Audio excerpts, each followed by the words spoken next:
मुझे कुछ लोग कहते हैं कि मुझे प्रभु में बढ़ना है, मुझे प्रभु में बढ़ना है। इंग्लिश में कहते हैं I want to be grow in the Lord, मुझे बढ़ना है। तो मैं समझ नहीं पाता हूं कि ये वर्ड किस सेंस में कहा गया है। प्रभु में बढ़ने का अर्थ हर एक के लिए अलग अलग है। मैं आपसे पूछना चाहता हूं, आपकी लाइफ में बढ़ने का डेफिनेशन क्या है?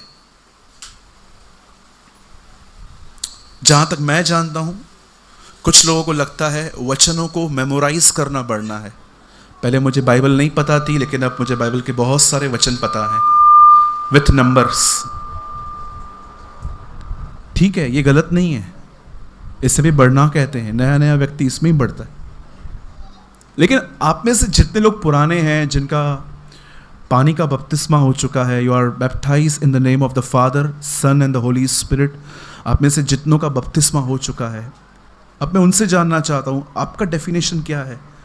अगर कल इस पुलपिट पे आपको पास्टर कहते हैं कि इस टॉपिक पे प्रीच करो, तो आप क्या प्रीच करेंगे?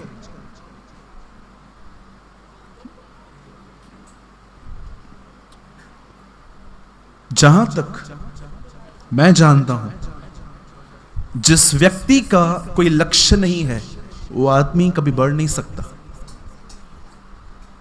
लक्ष्य, AIM, एम। क्या आपका परमेश्वर में कोई लक्ष्य है? अदरवाइज मैं आपको बताना चाहता हूं आपकी लाइफ कैसे। आप मॉर्निंग में उठेंगे, वॉक करेंगे, कुत्ते को घुमाएंगे, कुत्ता आपको घुमाएगा, और ब्रेड बटर खाएंगे, और उसके बाद काम पे चले जाएंगे, रात को आएंगे, प्रभु धन्यवाद आपके आज के दिन के लिए। ऐसे ही आपकी जिंदगी निकलती जाएगी, क्योंकि मेरी भी ऐसी ही निकली थी। लेकिन जो लोग लक्ष्य रखते हैं ना, उनकी जिंदगी ऐसे नहीं हो सकती। एको बंद कीजिएगा। जिनका एक लक्ष्य होता है, उनकी जिंदगी ऐसे नहीं जा सकती। मैं चाहता हूं आप सब ध्यान दें। अब बाइबल बताती है पेंटिकॉस्ट के दिन पवित्र आत्मा उतरा। एक्चुअली उन दिनों में अभिषेक आया, प्रेरितों के काम में पवित्र आत्मा नहीं उतरा था। ऑन दोज डेज अनॉइंटिंग उतरा था। पवित्र आत्मा उन्हें 20 अध्याय यूहन्ना में मिल चुका था, जब यीशु ने कहा, उन पे फूका और कहा पवित्र आत्मा लो। और जब पवित्र आत्मा उतरा, तब बाइबल बताती है एक मंडली बनी। अब सुनिए, पहले की मंडली के अंदर देखिए क्या था। जब वो मंडली बनी तो वो 3000 लोगों की थी। कोई चमत्कार नहीं हुआ पहले प्रचार में। वचन ने सबको बदला। आज हम सबको कहते हैं कि परमेश्वर पहले काम करता है फिर जिंदगी दो। पर मैं आपको बताना चाहता हूं, अर्ली चर्च ऐसे स्टार्ट नहीं हुई थी। अर्ली चर्च वचन के बेस पे हुई थी। जब उन्होंने प्रचार किया, मैं आपको बताना चाहता हूं, जब पतरस ने प्रचार किया, पहले चमत्कार नहीं हुआ, पहले वचन गया। और आप जानते हैं, जब वो मंडली बनी, उस मंडली के बनने के बाद एक समय ऐसा था, उस मंडली में सिर्फ यहूदी लोग थे, सबका सेम कल्चर था। लेकिन जब सुसमाचार यरूशलेम से बाहर निकला, जब ये गॉस्पल जैसे आप आज सुन रहे हो, जब ये बाहर निकला, तब अन्य जातियां भी कलीसिया में आने लग गई, जिनका कल्चर बहुत डिफरेंट था। अब मैं मसीह परिवार में पैदा नहीं हुआ हूं। मुझे बचपन से प्रार्थना क्या होती है, बाइबल पढ़ना क्या होता है, कुछ भी नहीं पता था, कुछ भी नहीं। मुझे सीखना पड़ा। हम बचपन से जहां पैदा हुए वहीं से सिखाए गए और वही सब करते थे। सो जब अन्य जातियां उनमें मिली, तब कलीसिया के अंदर प्रॉब्लम स्टार्ट हुए। जब चर्च बढ़ने लग गई और लोगों ने आके प्रेरितों से कंप्लेंट्स की कि हमारी विधवाओं की सुधि नहीं ली जाती, हम पर ध्यान नहीं दिया जाता, खाना बांटते समय हमें ध्यान नहीं दिया जाता, कपड़े बांटने समय हमारा ध्यान नहीं दिया जाता। आप जानते हो, जब ये बातें चेलों के पास पहुंची, चेलों ने कहा एक काम करते हैं, हम में से 7 लोग हम अलग कर देते हैं और वो लोग इस काम में ध्यान देंगे।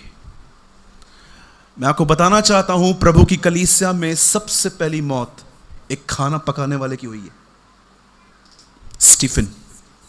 जब परमेश्वर ने, जब प्रेरितों ने उनको अलग किया, उन लोगों को, आप जानते होंगे स्टीफन आगे चल के मर गया था। मैं आपको बताना चाहता हूं, बताइए इन 7 लोगों को, 6 लोगों को अलग करने का कारण क्या था? एक चीज, वो कहते हैं हम में से हम कुछ लोगों को अलग कर देते हैं ताकि वो इस काम को पूरा करें, क्योंकि हम तो प्रार्थना और वचन में लगे रहेंगे। आप जानते हो, जब पहली बार चर्च के अंदर लीडरशिप स्टार्ट हुई तो एक कारण से हुई, ताकि हमारा फोकस साफ हो। पतरस जानता था कि ये लोग मुझे अलग काम में घसीटना चाहते हैं, कि मैं वचन छोड़ के, दुआ छोड़ के खाने पीने की सेवा में लगा रहूं, लेकिन उसने रिफ्यूज किया। उसने कहा नहीं, मैं वचन और दुआ में। आप जानते हो, पहले की कलीसिया का एक लक्ष्य था, अपने लक्ष्य तक पहुंचने के लिए जो कुछ बीच में आता था वो उसे हटाते थे। आज मैं आपसे पूछना चाहता हूं, क्या आपकी लाइफ में कोई लक्ष्य है?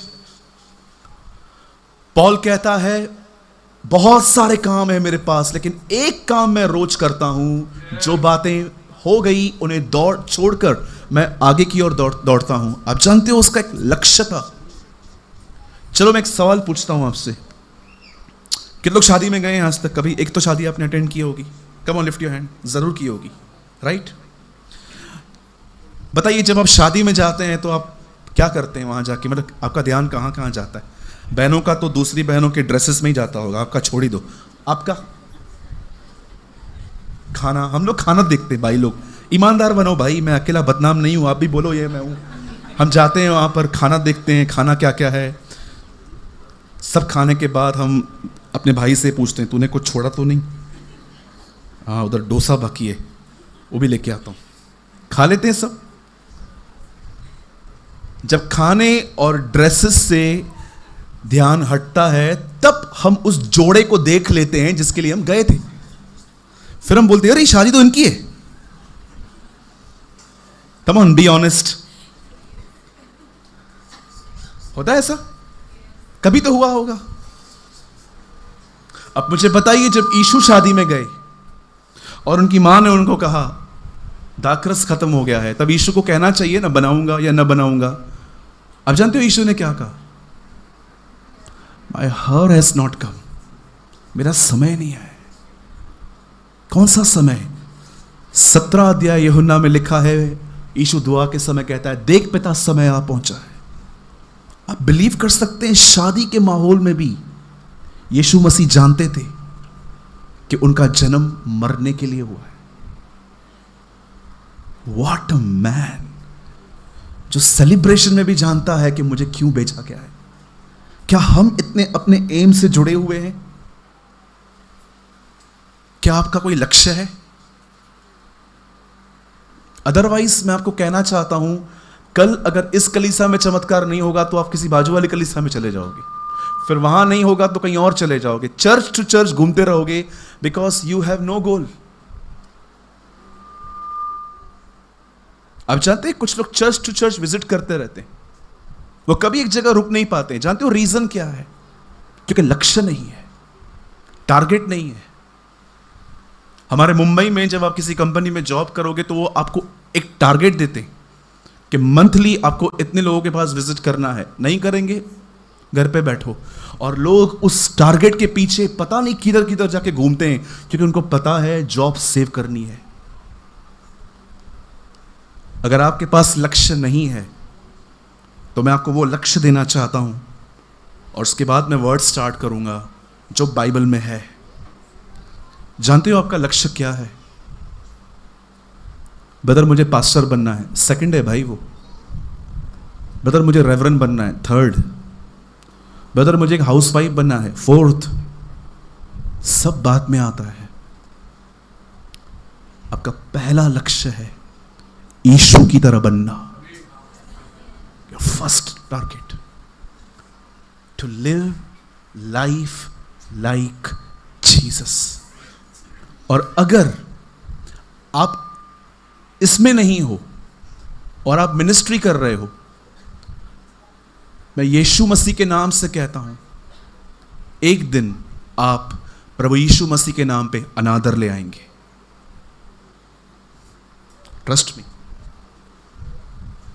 मार्क माय वर्ड्स, जो व्यक्ति यीशु की तरह बनने के लक्ष्य में नहीं है, सिर्फ सेवकाई सेवकाई सेवकाई सेवकाई, इधर विजिट उधर विजिट, ये चर्च वो विजिट, मैं आपको कहना चाहता हूं एक दिन आप प्रभु के नाम से अनादर ले आएंगे। एक दिन आपको समझ में नहीं आएगा, सब बढ़ रहे हैं, मैं वहीं हूं। मैंने अपनी जिंदगी में ऐसा समय देखा है जब मेरे साथ घूमने वाले लोग ब्लेस्ड होते थे, पर मैं अपने आप को सूखा हुआ महसूस करता था। I was a backslidden person. मेरा कोई लक्ष्य नहीं था, सिर्फ मिनिस्ट्री मिनिस्ट्री मिनिस्ट्री।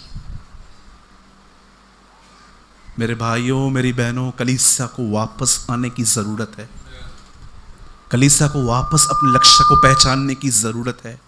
हम में से अधिकतर लोग अपने लक्ष्य को भूल चुके हैं। जब मैं सीढ़ियां चढ़ रहा था तब मैं दुआ कर रहा था इनसाइड, प्रभु मुझे कुछ वर्ड दे। मैं जानता हूं मेरे पास बहुत लिखी हुई बातें हैं। जब मैं यहाँ पहुंचा, मुझे परमेश्वर ने कहा, सूरज यहाँ पर 90% लोगों के पास कोई लक्ष्य नहीं है। वो अपनी डेली रूटीन लाइफ जीते हैं। सुबह उठना है, खाना खाना है, लेके जाना है, बच्चों को देखना है, बीवी देखनी है, बैंक जाना है, काम करना है, रात को आ जाना है। But where is your aim? जरा सोचिए, आज नहीं तो कल नहीं तो परसों, एक दिन तो हम इस दुनिया को छोड़ेंगे। जरा सोचिए वो लोग जो परमेश्वर की मर्जी में नहीं जिंदगी जी रहे, और जब वो मरने पर होंगे वो क्या फील करेंगे? सिर्फ एक ही बात कि मैंने जीवन भर अपनी चलाई। लेकिन सोचिए वो लोग कितने संतुष्ट होंगे जब वो मरने पर आएंगे और वो स्वर्ग की ओर देखकर कहेंगे, प्रभु मैं यीशु के नाम से आपके पास आने वाला हूं, मैं जानता हूं, और मुझे एक बात की बड़ी खुशी है, जिस दिन मैं आपसे मिलूंगा मेरी शक्ल नीचे नहीं होगी, मैं बड़े आदर के साथ आपको देख पाऊंगा। आप जानते हैं शैतान कभी आपका पैसा नहीं चुराएगा, न वो आपकी सेहत लेगा। उसको इन बातों में इंटरेस्ट ही नहीं है। आप करोड़पति बन जाओ वो हंसता है।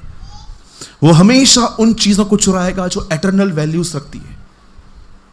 वो बहुतों को बाइबल नहीं पढ़ने देता क्योंकि वो जानता है कि ये पढ़ेंगे, मन फिराएंगे और चले जाएंगे वहां पर। वो बहुतों को दुआ नहीं कर देता। ही always attack on eternal values, वो चीजें जो एटर्नल के लिए होती हैं। जैसे कि अगर मैं यीशु में बढ़ेंगे, क्यों आपने कभी सोचा है कि जब तक आप ठंडे होते हो कोई आपको तंग नहीं करता, लेकिन जब आप बढ़ने की कोशिश करते हो कोई ना कोई आ जाएगा। पति के अंदर भूत घुसेगा, वो तंग करेगा आपको। पत्नी के अंदर डायन घुसेगी, वो तंग करेगी। मैंने कई लोगों को देखा है, बोलते हैं ब्रदर हम बढ़ते हैं और इस समय आ जाते हैं। आएंगे ही आएंगे। शैतान परमेश्वर को कहता है मैं अय्यूब की फैमिली को खत्म कर दूंगा। प्रभु बोलता है ठीक है करके देख। आप जानते हो सबको मारा, बीवी को नहीं मारा, क्योंकि शैतान भी जानता है कुछ लोग मरने से ज्यादा जिंदा काम के कि इनको मार दिया तो क्या फायदा, जिंदा रखना है। क्योंकि परमेश्वर ने अब तक अय्यूब का सर्किल नहीं खोला था। शैतान जानता था कि मुझे इससे डील करना अब तक अलाउ नहीं हुआ है। ओ अब एक काम करेंगे, इसकी वाइफ तो सर्किल में जा सकती है ना, अब उसके थ्रू उसको मेंटली टॉर्चर करेंगे।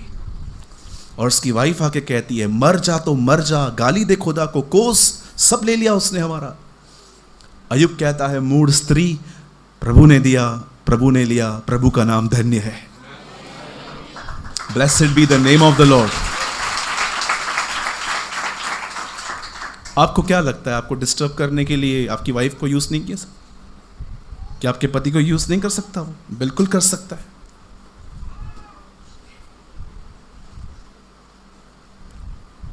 मुझे परेशान करने के लिए उसने बिलीवर्स को भी यूज किया था, लेकिन मुझे पता होना चाहिए कौन है वो, और मुझे फाइट नहीं करनी है। मैं जानता हूं ये होगा, मैं जानता हूं कमजोर लोग उसके हाथों में रहते हैं। आपका लक्ष्य होना चाहिए, मुझे प्रभु यीशु की तरह जिंदगी जीनी है। वो कैसे बोलता था, वो क्या सोचता था, बहनों के प्रति उसका व्यवहार कैसा था, पैसों के प्रति उसकी डीलिंग्स कैसी थी, कमजोर लोगों से वो किस तरह बात करता था। वो चेले जो उसकी बातों को समझते ही नहीं थे, 2+2+4 ये भी नहीं समझ पाते थे, उनके साथ उसकी डीलिंग्स कैसी थी। अंकल बिली ग्राहम ने कहा वही एक सिद्ध जीवन है जिसका पीछा करने के लिए हमें बुलाया गया है। मेरी बहनों, एक क्वेश्चन पूछना चाहता हूं आपसे। जब वो बहनें आपको मिलती हैं जिनमें कोई खुदा का खौफ नहीं है, सिर्फ बातें यहां की वहां करती हैं, मैं आपसे पूछना चाहता हूं, क्या आप भी उनके साथ मिक्स हो जाते हो? मिले सुर मेरा तुम्हारा तो सुर बने हमारा। मैं आप भाइयों से पूछना चाहता हूं, जब एक लड़की आपके सामने से टाइट कपड़े पहन के, स्किन टच कपड़े पहन के जाती है, आप उसे किस तरह देखते हो? नो डाउट कोई नहीं जानता आपके मन में क्या चलता है, but he knows. Musa murder कर रहा था, मर्डर करने के बाद उसने यहां देखा वहां देखा, थैंक गॉड कोई नहीं है, ऊपर देखना ही भूल गया। दाऊद कहता है, मेरे बच्चों मेरे पास आओ, मैं तुम्हें यहोवा का भय मानना सिखाऊंगा। यू नो, इन दिनों में हमें सबसे ज्यादा इस चीज की जरूरत है। यीशु मसीह ने अनुग्रह उन लोगों को बताया जो ऑलरेडी 30 साल से परमेश्वर के भय के बारे में सुनते आ रहे थे। और जरा सोचिए, हम अन्य जातियों में से बचपन से पाप करते आए हैं और यहां पर आके हम सुनते हैं प्रभु दयालु अनुग्रहकारी, चलो और पाप करो फिर अभी तो, क्योंकि हमने खुदा के खौफ के लिए सुना ही नहीं। Be a man and a woman of aim. आपका लक्ष्य आपको सोने नहीं देगा। अगर आपकी जिंदगी में वो होगा तो ये आपकी जिंदगी में उतरना चाहिए। मुझे एक ही जीवन मिला है और मैं वो जीवन अपने उद्धारकर्ता के लिए जीऊंगा। मैं ड्रग्स, दारू, सिगरेट, लड़कियों के पीछे इसे नहीं गवाऊंगा। मैं परमेश्वर की मर्जी पे चलूंगा। वो क्या चाहता है मैं वो करूंगा। That's much important. न्याय के दिन वही लोग बुद्धिमान गिने जाएंगे जिन लोगों ने पृथ्वी पर यीशु की तरह जीने का निर्णय लिया था। मैं फिर से कहूं, अगर आपने नहीं समझा या नहीं सुना तो, न्याय के दिन वही लोग खुदा के सामने बुद्धिमान गिने जाएंगे जिन्होंने इस पृथ्वी पर यीशु की तरह जीवन जीने का निर्णय लिया था। Trust me. इसलिए यीशु ने कहा उद्धार पाने वाले थोड़े ही हैं। कई लोग कहते हैं ब्रदर यीशु आएगा तो मैं भी जाऊंगा, मैं भी जाऊंगा, मैं भी जाऊंगा। आमीन, ऐसा ही हो। लेकिन जानते हैं, उसने अपने प्रचार में बहुत बार कहा 5 स्त्रियां रह गई थी और 5 उठा ली गई थी।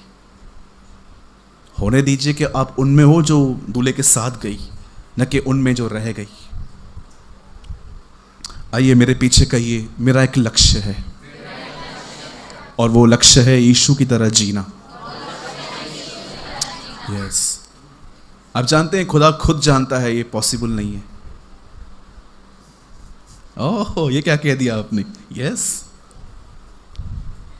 अब ये काम पॉसिबल हो सके, मुझे बताइए, मरियम विदाउट हस्बैंड के टच के प्रेग्नेंट हो सके, इसलिए खुदा ने क्या किया?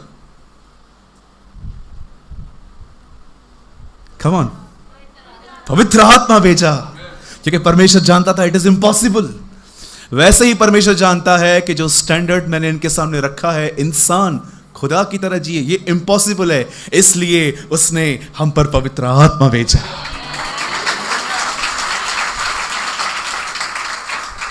उसने ये नहीं कहा ये कठिन है, उसने कहा इट इज इम्पॉसिबल, क्योंकि वो जानता है हम हिंदुस्तानी है, कठिन बोलेंगे तो थोड़ा मेहनत करेंगे।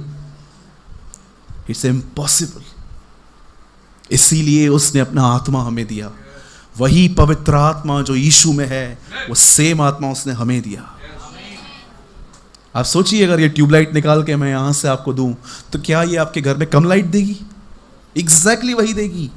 तो वही पवित्र आत्मा जो उसके अंदर था, अब वो मेरे अंदर है, क्या वो मुझे कम जीवन देगा? वो मुझे वैसा ही जीवन देगा जिसने यीशु को दिया था। Be filled with holy spirit. हर दिन पवित्र आत्मा से भर के यीशु मसीह की तरह जीवन बिताइए। यही आपका एक लक्ष्य है। मैं आपको सच कहता हूं, हो सकता है कि खुदा आपको बड़ी मिनिस्ट्री न दे। हो सकता है यूहन्ना बपतिस्मा दाता की तरह हम 30 साल तैयार होके 18 महीने सिर्फ मिनिस्ट्री करके चले भी जाएं। लेकिन जरा सोचिए, क्या आदर होगा उन लोगों का जो लोग इस तरह जिंदगी जीते हैं और वो उठाए जाएंगे, ये उठाए जाएंगे। आई वॉज इन लखनऊ, तो मैं प्लेस पे था लखनऊ पे।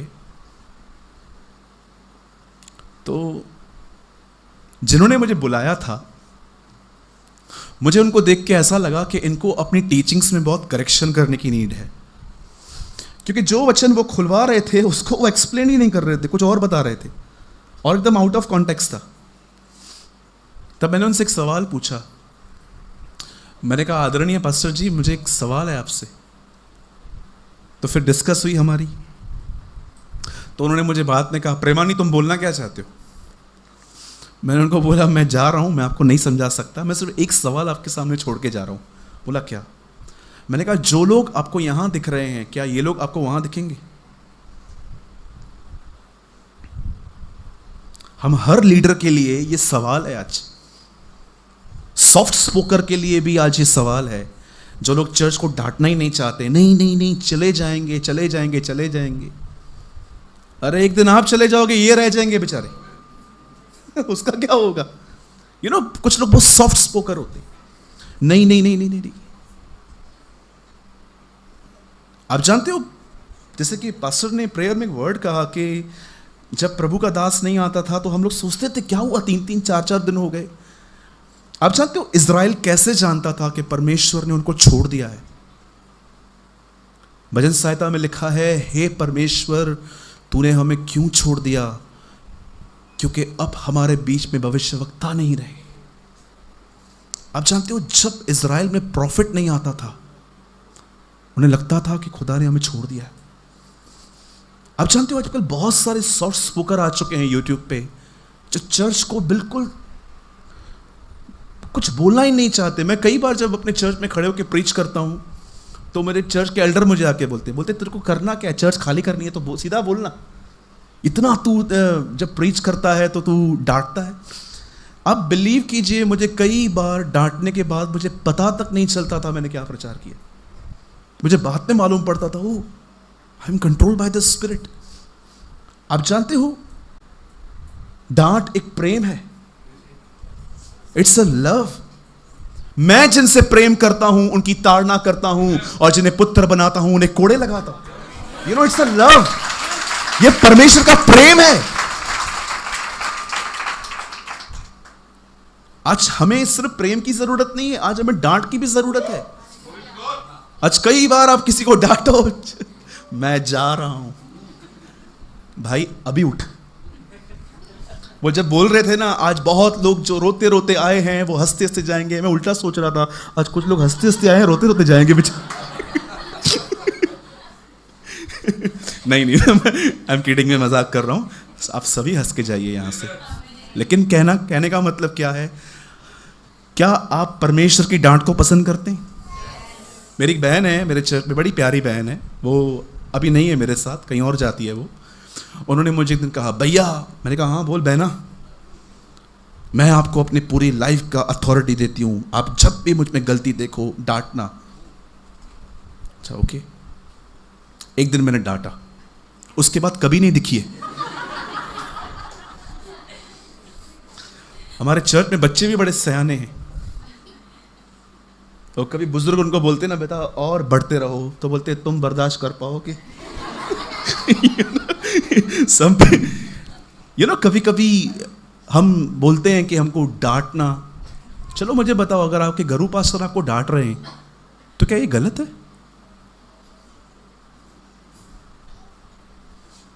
आप में से कोई है यहां पर जो मुझे यूट्यूब पे सुनता है?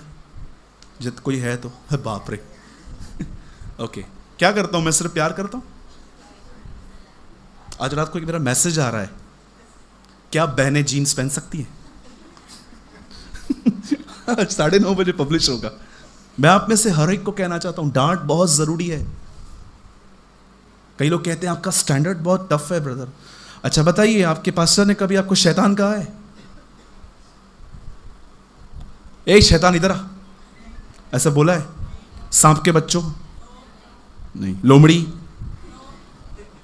नाटक करे तो इसको पकड़ के गले में चक्की का पार्ट बांध के लुधियाना में कोई नदी है तो फेंक के आओ। तो फिर आप यीशु को क्या कहोगे? जेंटल हैं ये लोग, सॉफ्ट स्पोकर हैं। मुझे लगता है अगर यूहन्ना बपतिस्मा दाता आज की शाम हमारे बीच में आए तो पहले तो मैं भागूंगा कि यार नहीं, इसको नहीं सुनना है।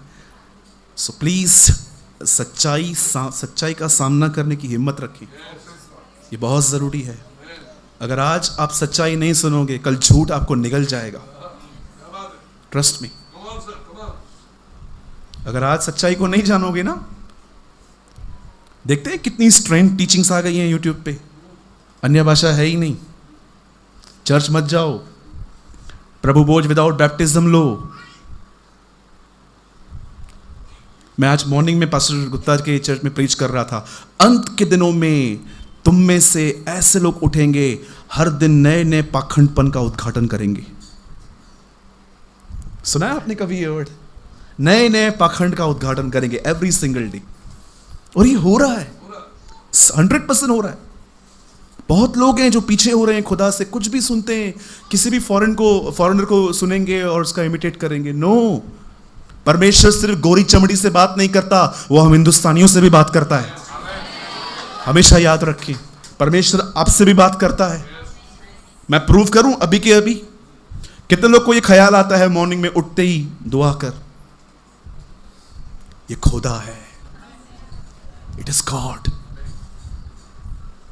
ठीक है, be a man and a woman of aim. चलिए हम संदेश में आते हैं। पास्टर जी मेरे पास कितना टाइम है अभी, इसको पकड़ के?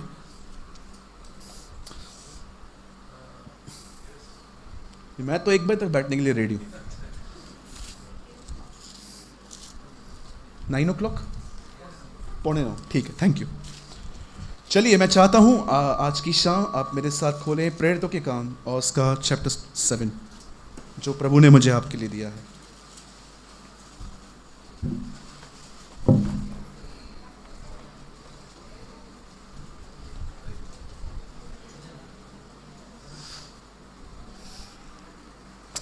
आज का संदेश है कि आज का संदेश जो है वो ये है कि परमेश्वर हमारे जिंदगियों में परीक्षाएं क्यों अलाउ करता है। ओके, मैं चाहता हूं आप सब मेरे साथ खोलें प्रेरितों के काम और उसका 7वां अध्याय। इंग्लिश में से कहते हैं the acts of the apostles, और उर्दू में अमाल भी है, रसूलों के कर्तव्य भी है। देखिए आपको जो हो, और कोई मेरे लिए पढ़े, सबके लिए पढ़े, सॉरी, 7 का 9वां वचन। कुलपतियों ने यूसुफ से डाक करके उसे मिस्र देश जाने वालों के हाथ बेचा, परंतु परमेश्वर उसके साथ था। राइट, आगे। और उसे उसके सब कलेशों से छुड़ाकर मिस्र के राजा फिरौन की दृष्टि में अनुग्रह और बुद्धि प्रदान।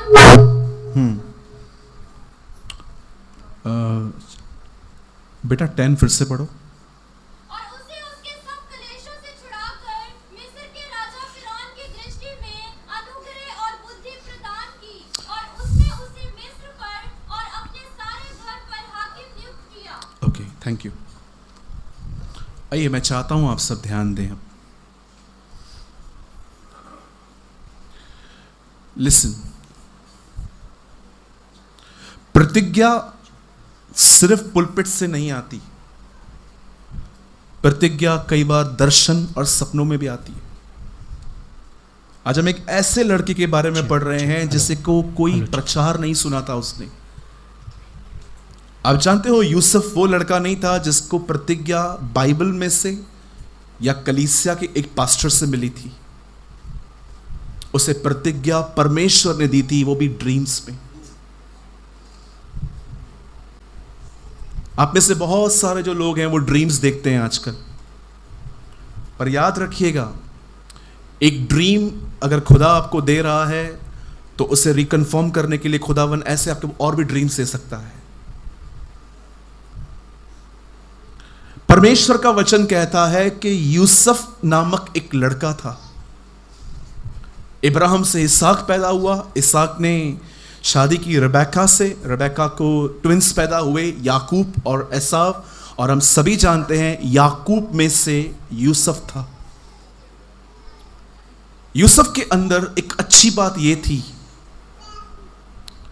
वैसे तो उसके अंदर बहुत सारी ब्यूटीफुल क्वालिटीज थी, लेकिन सबसे अच्छी बात उसकी यह थी कि यूसुफ बदला लेना नहीं जानता था।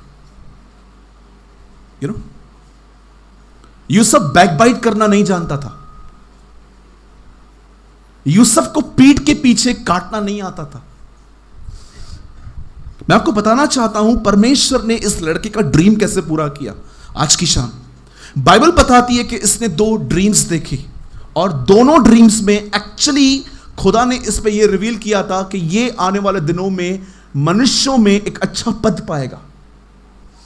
जैसे कि हम देखते हैं कि हर एक को सेम पदवी नहीं है। एक आम इंसान है, दूसरे पॉलिटिशियंस हैं, हर एक को अलग अलग एक पदवी है।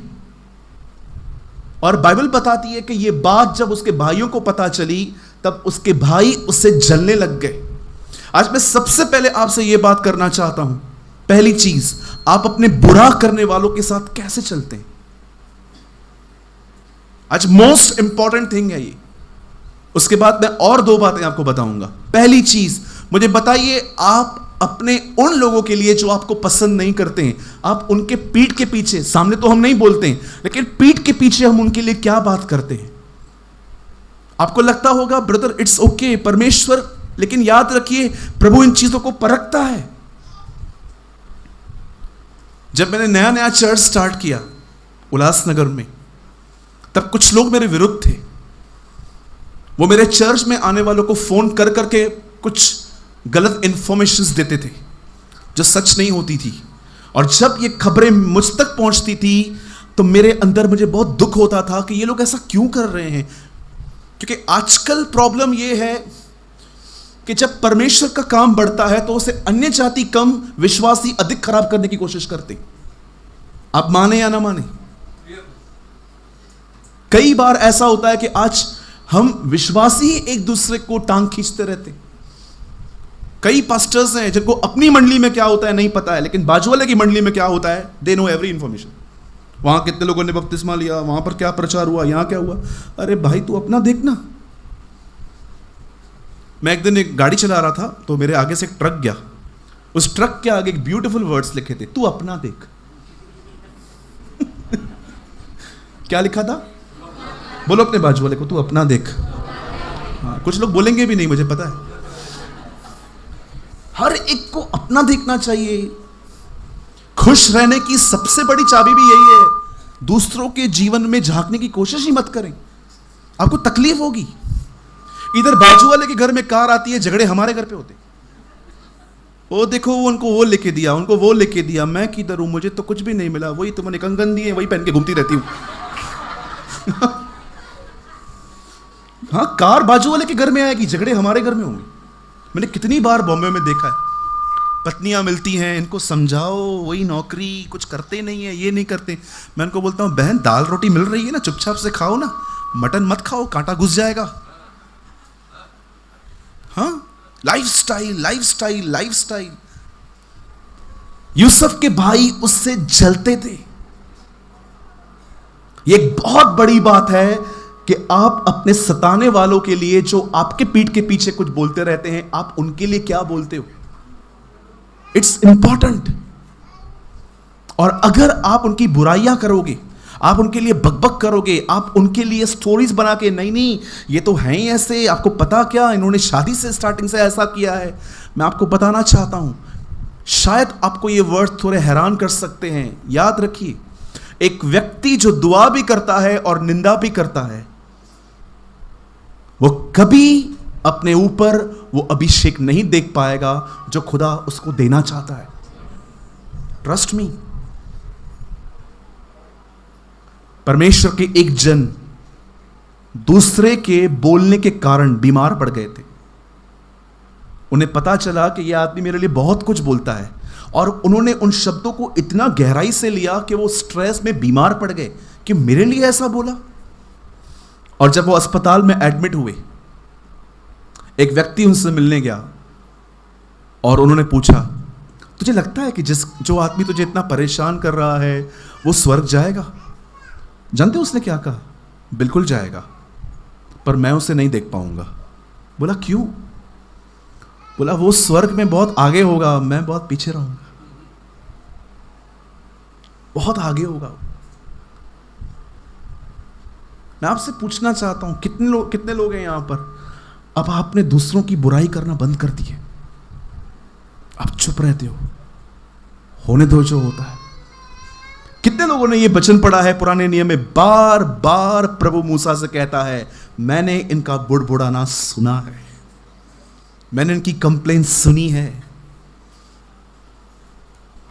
सास के सामने बहुत सारी बहनें चुप रहती हैं, पति खाली अंदर कमरे में आए, आपकी मां ऐसी, आपकी मां वैसी, आपकी मां ऐसी, आपका बाप ऐसा। आपको क्या लगता है खुदा आपको नहीं देखता?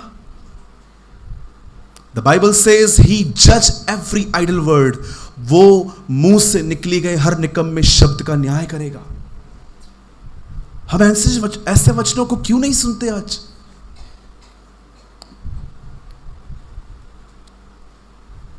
हाँ,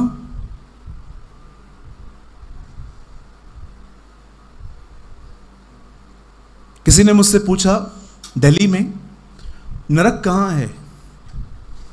मैंने कहा 2 जगहों पर, एक रियल हेल, और जानते हैं दूसरा नरक कहां है? वचन में लिखा है, ये जुबान नरक की आग से जलती रहती है। आप जानते हो, ये मैं नहीं कहता हूं, बाइबल बताती है कि नरक 2 जगहों पर है, एक फिजिकल नरक जो दिखता है और दूसरा है इंसान की जुबान, प्राण नाशक, इंसान को मारती नहीं है और मारती भी है। मेरे भाइयों, मेरी बहनों, जब यूसुफ के भाइयों ने उसके बारे में सुना कि उसने दर्शन देखा है, उसने स्वप्न देखा है, बाइबल बताती है वो उससे जलने लग गए। एक जलन वाला व्यक्ति निंदा करता है। एक दिन जब यूसुफ उनको खाना देने के लिए जा रहा था, उन्होंने यूसुफ को पकड़ा, उसे मारा, उसे पीटा और उसे खड्डे में फेंक दिया। खड्डे को इंग्लिश में कहते हैं पिट। इसका जो स्पेलिंग है PIT है। बोलिए PIT। बोलिए PIT। अब बोलिए प्रीचर इन ट्रेनिंग।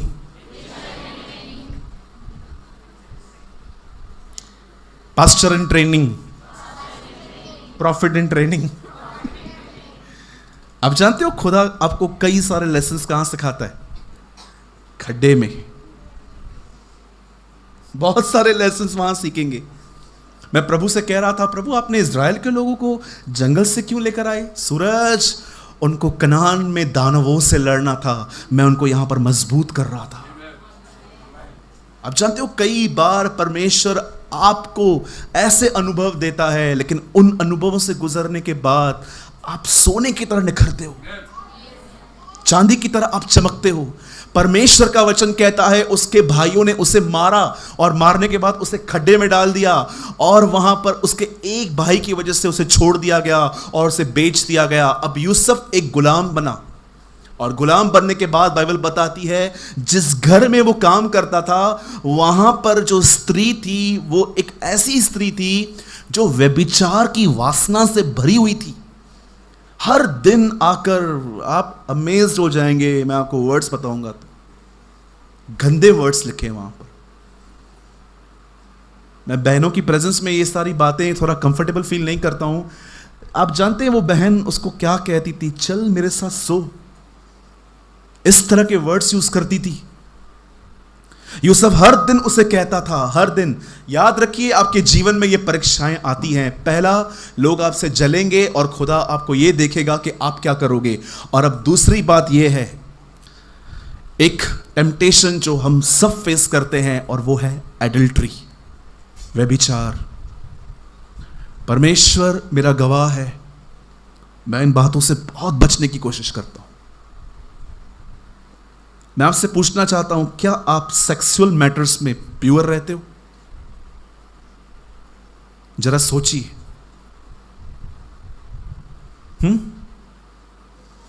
सोचो, एक कलीसिया के अंदर अगर जवान लड़के और लड़कियां एक दूसरे से नंबर ले रही हैं, रात भर चैट करते हैं और एक दूसरे को चर्च में लाइन मार रहे हैं, तो मुझे बताइए पवित्रता कहां रही? Where is holiness? आज आपको पता है कितने जवानों की हालतें खराब है। वो आपको अपना फोन नहीं दे पाएंगे। आप मांग के देखो, ब्रदर मुझे आपका फोन चाहिए। नहीं नहीं नहीं, रुको रुको रुको रुको। 1 कोड, 2 कोड, 3 कोड, 4 कोड, इतने लॉक लगा के रखे हैं। और वो लॉक लगाने के लिए भी ऐप डाउनलोड करना पड़ता है, वो भी डाउनलोड करके रखा है। आप सोच सकते हैं हम कहां पहुंच गए हैं। क्या आप एक ऐसे व्यक्ति हो कि आप अपना फोन घर जाके से पलंग पे फेंक दो, जिसको यूज करना है करो? लोग बाथरूम में लेके जाते हैं नहाने के लिए। ट्रस्ट मी, क्यों? क्योंकि गड़बड़ियां हैं। It is not a Christian culture. मुझे ऐसा लगता है कई बार जब यीशु के सामने स्त्रियां गुजरती होंगी तो वो उनको देखकर एक बात सोचता होगा, ये मेरी वो बेटी है जिसके लिए मैं एक दिन मरूंगा। क्या आप जितने जवान लोग हैं, स्पेशली यूथ हैं इस चर्च के अंदर, मैं आपसे कहना चाहता हूं, क्या आप इन बातों में प्योर हैं? मैं आपको कंडेम नहीं कर रहा हूं, मैं आपको जज नहीं कर रहा हूं, पर मैं आपको समझा रहा हूं, सिखा रहा हूं। आपको पता है कितने सारे लोग हैं व्यभिचार हो जाने के बाद खुदावन उन्हें माफ कर देते हैं, लेकिन उनका मन सालों तक उन्हें दोष देता रहता है। विवेक उन्हें कंडेम करते रहता है। हर दिन वो यूसुफ के पास आके कहती थी चल चल चल, लेकिन यूसुफ एक ही बात, नहीं नहीं नहीं। एक दिन तो उसने यूसुफ को ऐसे पकड़ा, और जानते हो यूसुफ क्या कह के भागा? क्या मैं ये काम जो प्रभु की दृष्टि में बुरा है मैं ये करूं? आप जानते हो सेकंड लेसन जो यूसुफ ने अपने जीवन में सीखा था वो ये था, खुदा देख रहा है। जिस दिन आपने अपने जीवन में ये लेसन सीखा ना कि परमेश्वर मुझे देख रहा है, मैं आपको सच कहता हूं आपके जीवन शैली बदल जाएगी। कोई बाइबल कॉलेज नहीं था, कोई बाइबल नहीं थी उस आदमी के अंदर, कोई पवित्र आत्मा नहीं था, सिर्फ अपने बाप से थोड़ा बहुत उसने इब्रियों के परमेश्वर के बारे में सुना था, लेकिन इस व्यक्ति के अंदर देखिए परमेश्वर का भय था। कुछ लोग कहते हैं मैं कमजोर हूं। भाई हर व्यक्ति कमजोर है, मती में लिखा है शरीर कमजोर है परंतु आत्मा बलवंत है, लिखा है। हर व्यक्ति कमजोर है, मैं नहीं, बाइबल कहती है ये बात। मैं एक दिन वचन पढ़ रहा था जहां पर लिखा था आत्मा शरीर के विरुद्ध है, शरीर आत्मा के विरुद्ध है। मैं सोच रहा था पवित्र आत्मा इस शरीर का दुश्मन है? नहीं यार, ये तो पवित्र आत्मा का मंदिर है, वो इसके विरुद्ध कैसे हो सकता है? हमें से बहुत सारे लोग शरीर को सिर्फ मांस और लहू की तरह देखते हैं, लेकिन बाइबल जहां पर शरीर कहती है इट मींस मनुष्य की स्वयं की इच्छाएं, अ सेल्फ लाइफ। पवित्र आत्मा उसके विरुद्ध है। परमेश्वर आपके, पवित्र आत्मा आपके शरीर के विरुद्ध नहीं है। जो शरीर के अंदर आपकी मजबूत विल्स हैं कि नहीं मैं ये करके रहूंगा, वो उससे लड़ता है। आपके शरीर से उससे बड़ा प्यार है, क्योंकि लिखा है कि ये उसका मंदिर है। यूसुफ वहां से भागा, और जानते क्या छोड़ के भागा? अपनी शर्ट। बोलिए शर्ट। वो छोड़ के भागा। कितने लोग ये बिलीव करते हैं इस लड़की के अंदर, ये लड़की खुद नहीं थी, कोई दुष्ट आत्मा थी। और जानते हो उस दुष्ट आत्मा को उसे क्या पकड़ा? शर्ट।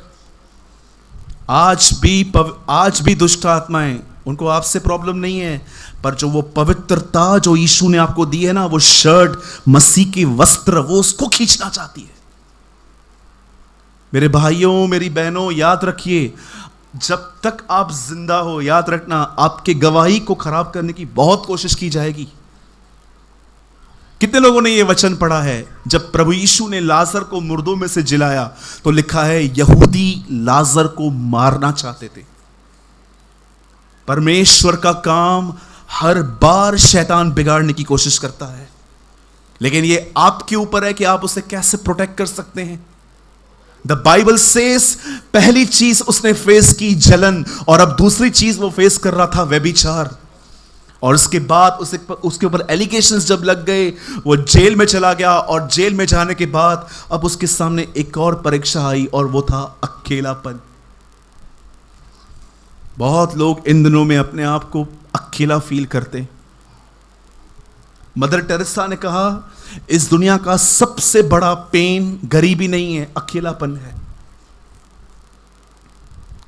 उस अकेलेपन में वो रहा, और एक दिन वचन कहता है वहां के राजा फैरो ने एक दर्शन देखा, और जब यूसुफ को बुलाया गया, क्योंकि उसकी आइडेंटिटी बन चुकी थी कि ये लड़का दर्शनों के और सपनों के अर्थ बताता है। जब उस लड़के को बाहर निकाला गया, उसकी दाढ़ी कटवाई गई, उसके बाल शेव किए गए, सब कुछ ठीक किया गया, और वो राजा के सामने खड़ा हुआ। द बाइबल सेज, यहां पर इस पैसेज में लिखा गया है, प्रभु ने उसे फिरौन के सामने खड़े होके उसे बुद्धि और ज्ञान दिया। मैं आपसे यहां पूछना चाहता हूं एक बात जो यहां पर बहन ने पढ़ी, क्या लिखा है यहां पर, मैं आपके लिए पढ़ रहा हूं, आप सिर्फ यहां देखिए। यहां लिखा है, परमेश्वर ने उसके सारे कलेशों से उसे छुड़ाकर मिस्र के राजा फिरौन के इस दृष्टि में अनुग्रह और बुद्धि प्रदान की। अब परमेश्वर ने उसे विजडम दी उस चीज को सॉल्व करने के लिए, और जैसे उसने उस दर्शन का अर्थ बताया, बाइबल बताती है उसके बाद राजा ने डिसाइड किया कि यही वो आदमी है जो उसके ऊपर उसके घर का शासक बनेगा और वो शासन करेगा। मैं आप में से हर एक से एक बात पूछना चाहता हूं, ध्यान दीजिए। अगर परमेश्वर यूसुफ को सब कुछ पहले ही दिखा देता कि ये जो मैंने तुझे ड्रीम दिया है, मैं तुझे इस तरह पहुंचाऊंगा, तो क्या यूसुफ एक्सेप्ट करता? हाँ, अगर परमेश्वर आपको कहे कि मैं तुझे यहां पर पहुंचा दूंगा, लेकिन तुझे यहां से गुजरना पड़ेगा, आप एक्सेप्ट करोगे? मैंने कई पास्टरों के मुंह से सुना है जो कहते हैं हम पास्टर बनना नहीं चाहते थे पर हम बने। मैं आज भी एक पास्टर से मिला, उन्होंने कहा मुझे पास्टर बनना ही नहीं था।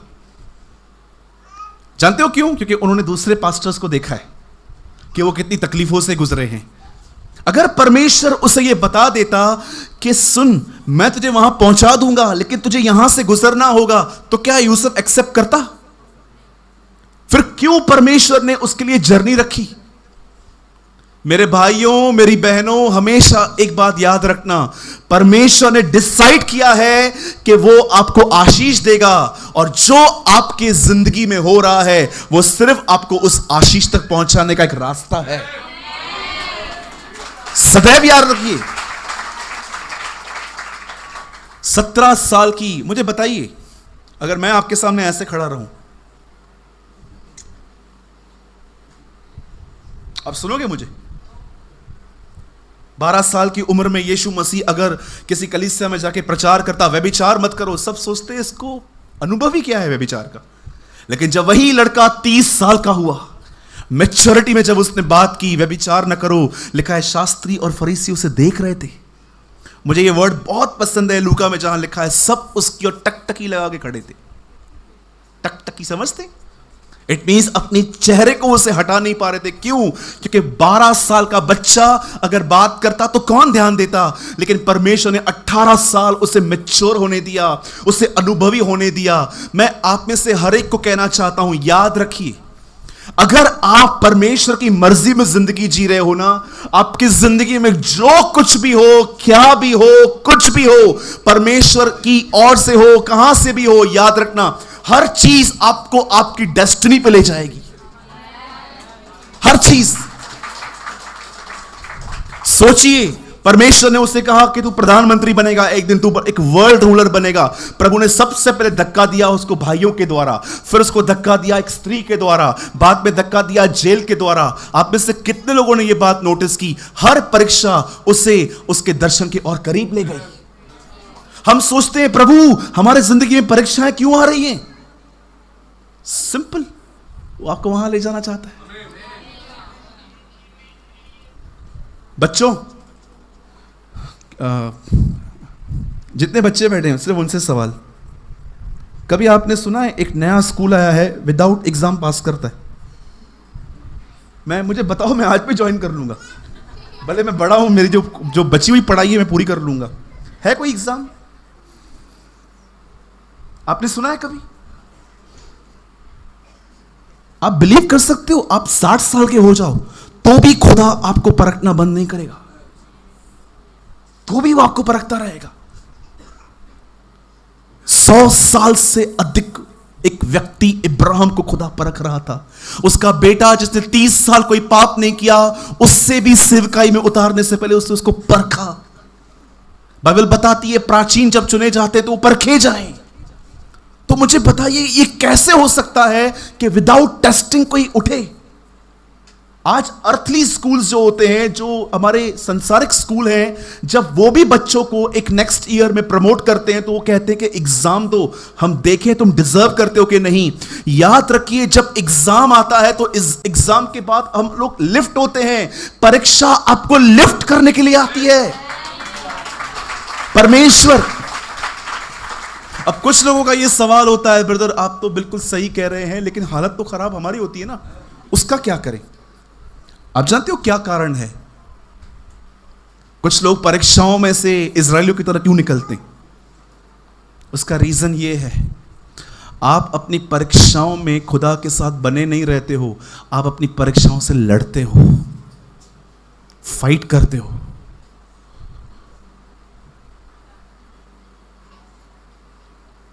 मेरे लैपटॉप पे ऐसा लिखा है, अपना नाम लिख के मैंने ऐसे लिखा है, सूरज जब तेरे रास्ते काम ना आए तो प्लीज खुदा के रास्तों को अपना। ये मैंने अपने लिए रिमाइंडर रखा है। कुछ लोग लड़ते हैं, जानते हो कैसे? मैं आपको बताऊं, बुरा नहीं मानेंगे ना? जब उनके ऊपर तकलीफ आएगी ना तो पहले पहले उठाएंगे फोन,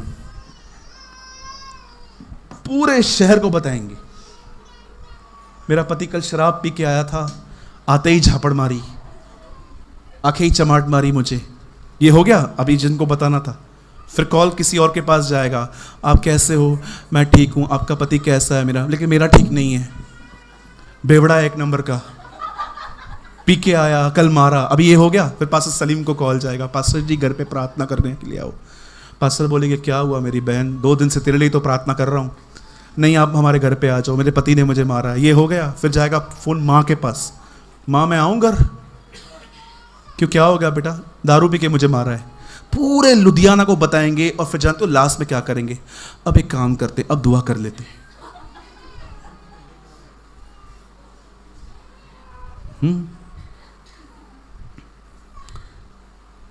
जानते हैं जो सेवा करते हैं उनको क्या बोलते हैं हम? Man of God. जिस दिन आपने इन 3 शब्दों का मतलब समझ लिया ना, परमेश्वर का व्यक्ति, उस दिन आपका जीवन बदल जाएगा। Man of God.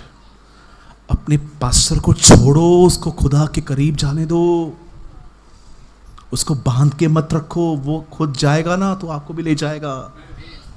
पकड़ के रखते हैं कुछ लोग, पास्टर जी आओ पैर घुमा के जाओ, मैं पैर काट के दूं, ले जाओ। मेरे चर्च में एक बहन ने मुझे बोला भैया आप आइए, आपके पैर हमारे घर पे घूम जाएं, हम आशीषित होंगे। मैंने कहा मैं तेरे को पैर काट के देता हूं, लेके जा। हाँ,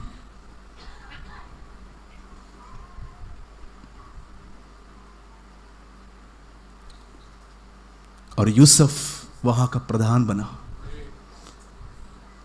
उसकी हर परीक्षा उसे उसके और करीब ले गई।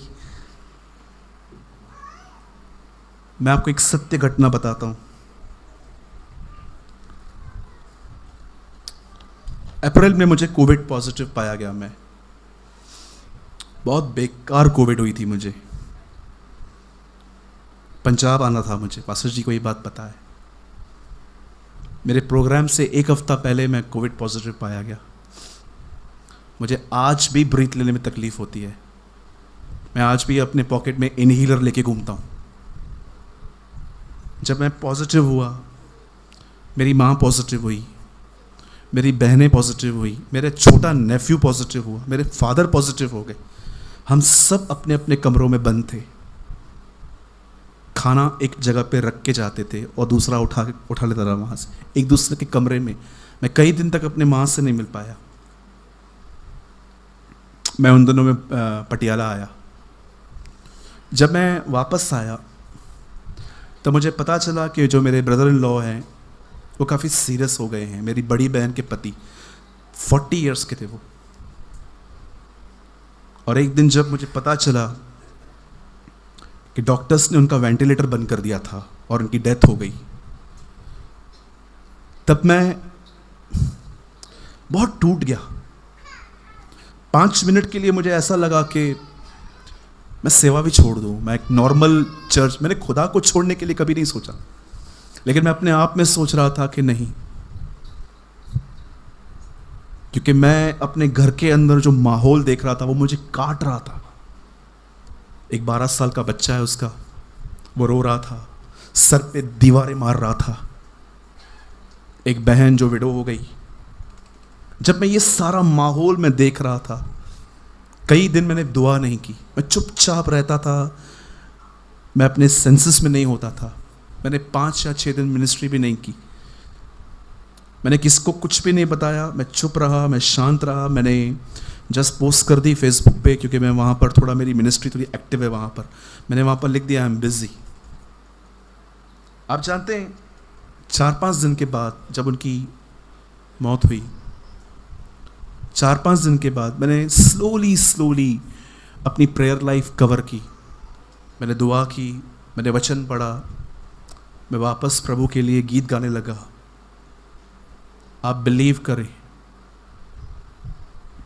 The lord is my witness, प्रभु मेरा गवाह है, मैंने महसूस किया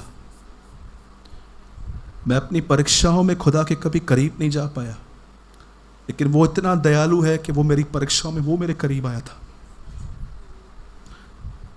आप जानते हो, जब परीक्षा आती है ना आपकी ज़िंदगी में, जब आपके घर के अंदर हालात, आपकी फाइनेंशियल प्रॉब्लम, तरह तरह की तकलीफ़ें आपके पास आती हैं, आपको लगता है कि खुदा ने क्यों अलाउ किया है। पर कितने लोगों ने ये बात महसूस की है कि परीक्षा में सहने की ताकत भी वही देता है।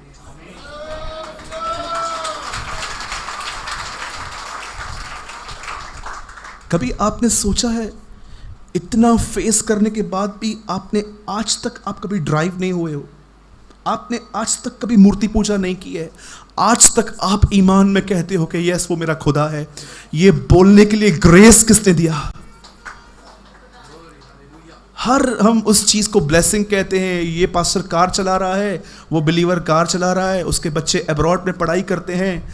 आपको मैं बताना चाहता हूँ, आपके बच्चे अब्रॉड में पढ़ाई करते हैं, आपके पास गाड़ियाँ हैं, बहुत कुछ है, प्रभु का धन्यवाद ये आपके पास है। लेकिन याद रखना, आपकी सबसे बड़ी ब्लेसिंग है कि परमेश्वर आपके साथ है। That is a blessing. We are prosper. मुझे पास्टर सलीम के एक वर्ड्स मैं कभी नहीं भूल पाया, नेवर। मैं आज तक उनके इन वर्ड्स के लिए मैं हर दिन खुदा का शुक्र करता हूं कि खुदा ये शब्द नहीं थे, ये मेरे लिए ज़िंदगी थी। उन्होंने एक दिन एक प्रचार में कहा कि वो प्रभु से कुछ मांग रहे थे जो उन्हें नहीं मिल रहा था, और बाद में प्रभु ने उनको कहा मैं तेरे हिस्से में आया हूँ। मैं आप में से पूछना चाहता हूँ, आप सबसे, क्या आप ये बिलीव करते हैं आप आशीषें ढूंढते हैं पर आशीष खुद आपके साथ रहती है? मैं हमेशा कहता हूं मुझे मेरे भविष्य की कोई चिंता नहीं है, क्योंकि मेरा भविष्य मेरे साथ रहता है। He is my future. Bible ये नहीं कहती है कि यूसुफ जब प्रधान बना तो वहां लिखा गया और वो आशीषित हुआ, पर कितने लोगों ने ये पढ़ा है जब वो गुलाम बना उसके बाद लिखा है और वो आशीषित हुआ और प्रभु उसके साथ था। बाइबल कहती है खुदा का होना ब्लेसिंग है, परमेश्वर मेरे साथ है, वो मेरी आशीष है। मैं कभी अपने आप को अब इनसिक्योर फील नहीं करता। मुझे तारक मेहता, क्राइम पेट्रोल ये सब देखने की कोई जरूरत नहीं पड़ती। जब मुझे इन संसारिक चीजों की जरूरत पड़ती है तो मुझे पता चल जाता है कि एक्चुअली मैंने प्रभु का आनंद खो दिया है। मैं अपने आप में संतुष्ट रहता हूं क्योंकि मैं जानता हूं मेरा परमेश्वर। मुझे कुछ फील होने की जरूरत नहीं है। मुझे कई लोगों को मैं सुनता हूं, ब्रदर प्रभु ने मुझे छुआ। कैसे छुआ? बाल खड़े हो गए, मैं गिर गया। I don't want this type of experience. मैं विश्वास से जीता हूं। मेरे बाल खड़े हो न खड़े हो, मैं गिरूं या उठूं, मरूं, कुछ भी, मैं आपको बताना चाहता हूं मैं विश्वास से जीता हूं। मैं जानता हूं मैं क्या महसूस कर रहा हूं ये इंपॉर्टेंट नहीं है, मैं क्या विश्वास करता हूं ये इंपॉर्टेंट है। आई डोंट नो आप में से कितने लोग अंकल केनेथ हैगिन को जानते हैं। पास्टर हैगिन एक दिन किसी के अंदर से डीमन निकालने गए और जब हैगिन अंकल ने उनको कहा निकल यीशु के नाम से, कुछ नहीं हुआ। वो घर आ गए डिस्करेज होके, प्रभु मैंने आपके नाम से उनको कहा, कुछ हुआ ही नहीं। बहुतों को लगता है अगर दुष्ट आत्मा हिल रही है तो निकल रही है। और अंकल केनेथ हैगन को खुदा ने कहा, तू भावनाओं से चलता है कि विश्वास से? तूने उससे मेरे नाम से जाने की आज्ञा दी है, तुझे विश्वास होना चाहिए कि उसे जाना ही होगा। We live by faith। हम विश्वास से जीने वाले लोग हैं। हम क्या महसूस करते हैं, कभी कभी आपने देखा है हम क्या महसूस करते हैं? ब्रदर मैं पहले बहुत प्रभु के करीब था, लेकिन अब मैं नहीं हूं। कैसे पता चला? पहले बाल खड़े होते थे, अभी सोए हुए हैं। इस तरह पहले मैं महसूस करता था मुझे कोई ठंडी पड़ती थी, मैं ऐसे नहीं जीता। मेरे भाइयों मेरी बहनों, मैं बंद करने से पहले सिर्फ एक बात कहना चाहता हूं।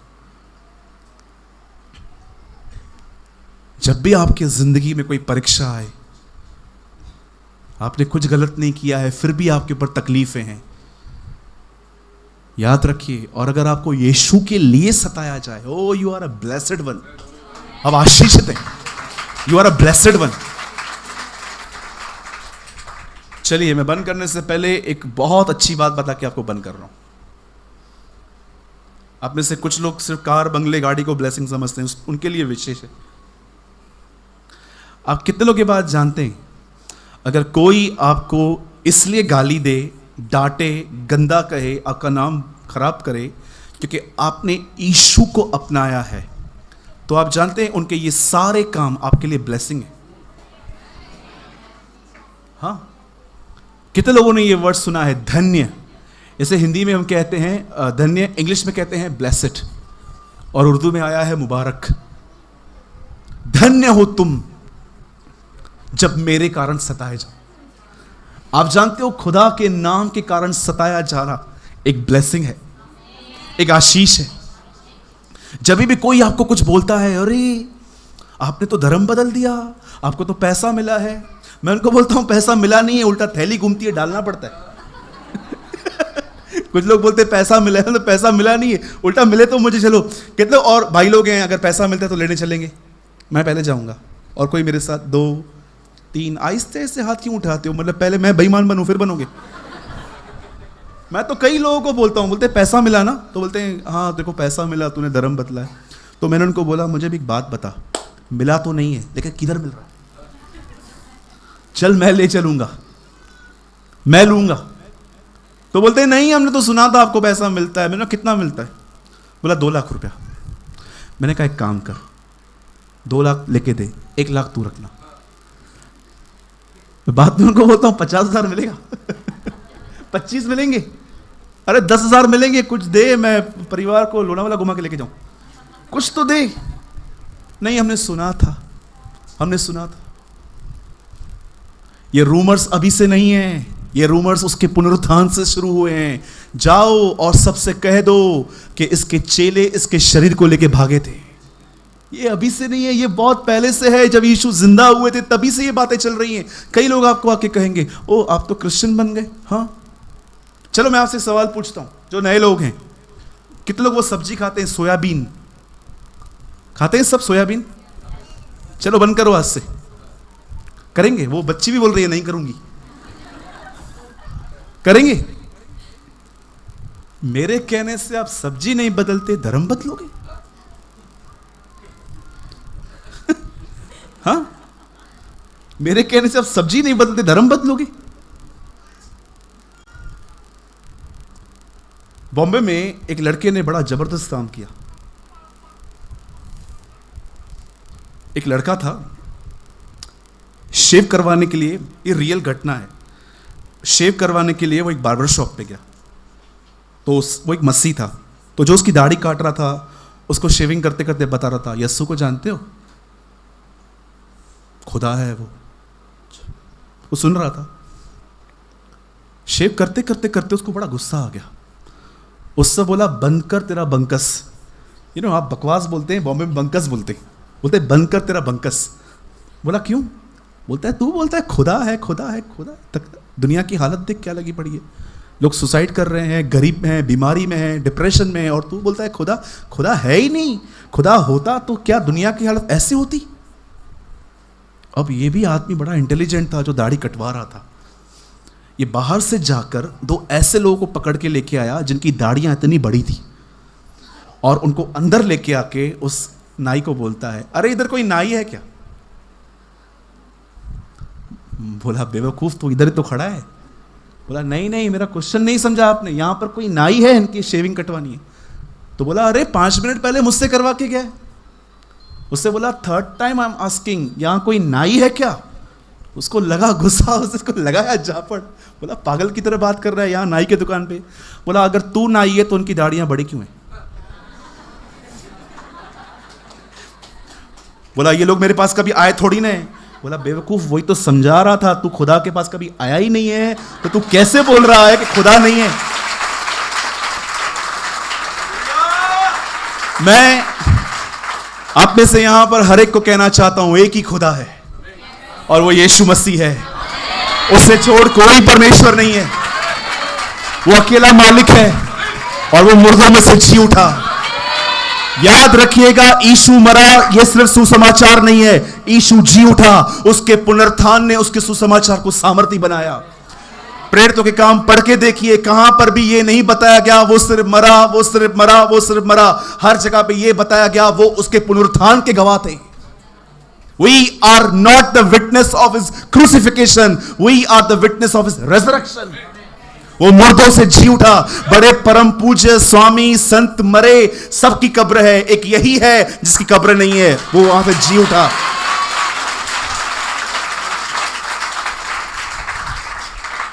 और मैं यही कहना चाहता हूं, वो जो जिंदा हुआ वो इन दिनों में हमारे अंदर है।